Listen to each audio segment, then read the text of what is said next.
We are going now to present 4 assignments that you have to do before a specific deadline, which is mentioned on the portal.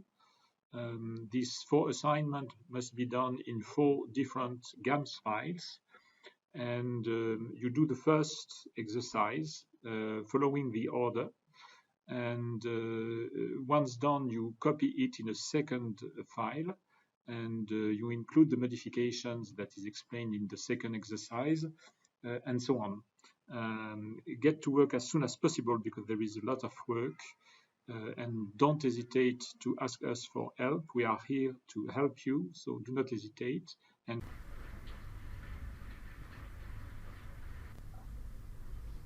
we now ask you to do a first exercise. So this exercise is based on the model that we have just presented. We ask you to program this model in GAMS language in a specific file. And I remind you that this is a model describing the rice sector in Senegal. So what is the object of this study? This is the study of an impact of a trade policy reform, which consists in a 20% custom duty on rice imports. And so you have to study the impact of this policy on consumer surplus, producers surplus, and public revenue. So you remember the concept of surplus. So the surplus is a concept taught in the first year of economics at university. If you do not remember this concept, you can consult a PDF file available on the site. The last question that we ask is, should the government make the decision to implement this tariff if national well-being is defined as the sum of these 3 terms: producer surplus, consumer surplus, and public revenue?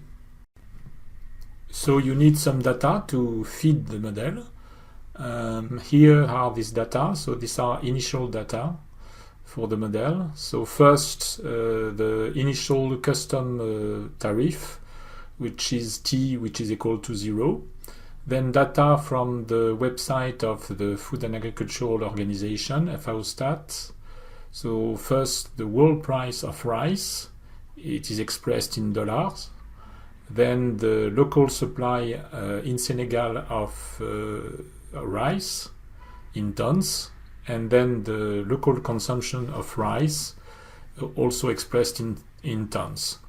So I also show you some value for the parameters B and D. So these are the slopes of respectively the supply function and the demand function. And so these slopes have been calculated to reflect local elasticities, which are equivalent to elasticities calculated in an academic article from Combaté, Kofi Tessiu, and Diane in 2010. So you've got here first B, which is the slope of the supply function, then D, which is the slope of the demand function. So here is the second assignment. And so in this second assignment, you start with the previous model obtained at the end of the first assignment. And I propose that you change the linear functional forms into isoelastic functional forms.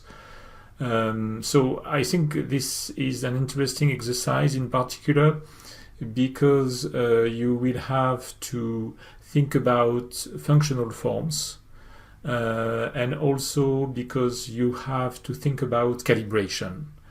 So you have to give up the functional form. P is equal to A multiplied by XS plus B for the supply function. And you have to change it for an isoelastic functional form, which is expressed by XS equal to A multiplied by P at the power B. And so this functional form is really interesting because it's very usual in the network of CGE modelers. Why? This is because, in fact, elasticity is constant.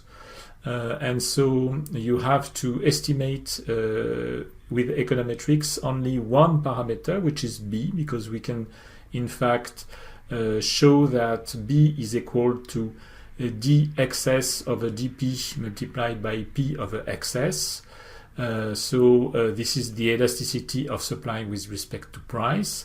And I propose here that this elasticity equal to 0.05. So of course you have to think about the calibration. You have to change the calibration of the model. Let us consider now the demand function. So in the previous assignment, you've got a linear demand function, p equal to minus c multiplied by xd plus d. So you have to give up this functional form and change it for an isoelastic form expressed as xd is equal to c multiplied by p at the power minus d. And so same remark as for the supply function. We can demonstrate that d is equal to minus dxd over dp multiplied by p over xd. And I ask you to put this parameter here at 0.4, which is the elasticity of the demand function with respect to local price. And of course, you have to change the calibration. So let me now present the third assignment. So this is about the introduction of a market power by Senegal. That is to say, we assume now that Senegal, when import demand changes, the world price is going to change. So Senegal has a market power. Of course, you may think that Senegal is a small country, but what we can do here is to introduce a market power which is only limited. So it means that you remember that in the previous design of the model, the world price was constant. So we give up this assumption, and now when the demand for imports by Senegal is changed, it has an impact on the world price. And in particular, when Senegal increases its demand for imports, it increases the world price. What we can explain here, and maybe this is a more precise explanation, is that, you've got an increase in the demand by Senegal for imports, and if you want to have an increase in the supply of imports by the rest of the world to Senegal, well, it can happen only if there is an increase in the world price of rice in order to give a better price for the producer of the rest of the world. And of course, we have to design an effect which is limited. So I'm going to give you a few indications to make this assignment. First, we keep 5 equations from the previous model. So there is only one equation which is changed. This is the equation PE is equal to PE0. That is to say, the world price is constant. So it's easy to understand this point. So you give up this equation and you change it for a supply function from the rest of the world, a supply of imports of rice from the rest of the world. So it is the quantity of rice that the rest of the world is willing to export to Senegal. Okay, and this is an isoelastic functional form. So it's, for example, ms equal to f times pe at the power e.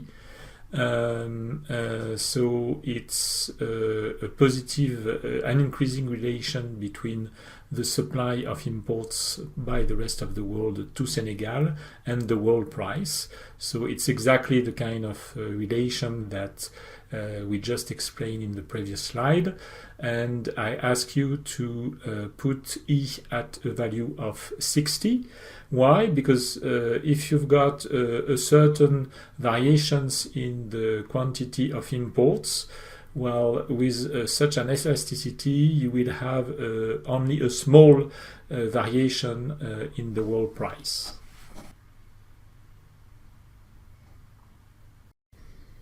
Okay, so let me now present the fourth assignment, which consists in the introduction of a second good. So how do we design a model with two goods? Let me make a preliminary remark. It's very easy from the design of this model with two goods to make a generalization and to design a model with n goods instead of two. So there are different options concerning the relationship between the two goods. First, we can consider demand for substitutes. So for example, it's rice and it's another cereal, which is a substitute to rice. Okay, so the second option would be a demand for complements. For example, we can consider demand for coffee and demand for sugar. And the third option is to consider that one good is input to the other one. So, for example, you have plastic, steel, and a car. Okay, so you've got different options here, and of course, the last case, you can have n stages in the value chain, and you have a very generalized model with at each stage substitutes for each good. Okay, so what we are going to do here is to consider the first case where consumers buy two substitutes. Okay, and what we will consider is a very simple case where you've got local rice, okay, and foreign rice, which is different varieties. Okay, so these are two varieties, okay, and they are substitutes. And of course, it's a more or less realistic case in the Senegal framework, because in Senegal, in fact, you have one imported variety and several local varieties. So let me now give you a few indications for this fourth assignment. So you understand that in Senegal there are farmers cultivating rice and so offering this good on the local market. At the same time, Senegal imports rice from the rest of the world, and it's a different variety. So in fact, there are two varieties of the same good, so two goods, and there are two prices for the foreign rice, which is imported in Senegal. First, there is the world price, which I call PE, and then there is the local price of imported rice, PM, and so there is a gap between the world price and the local price of this good. So this is the same good, and so the difference is, for example, the import duty. Second, there is the local rice, which is the other variety, and there is one price for the local rice, which is P. So let's focus now on the equations of the model. So there are a few equations that we must keep, because they are still relevant for the model, even with two goods, and there are of course some equations that we have to change, and in particular these are the equations of demand.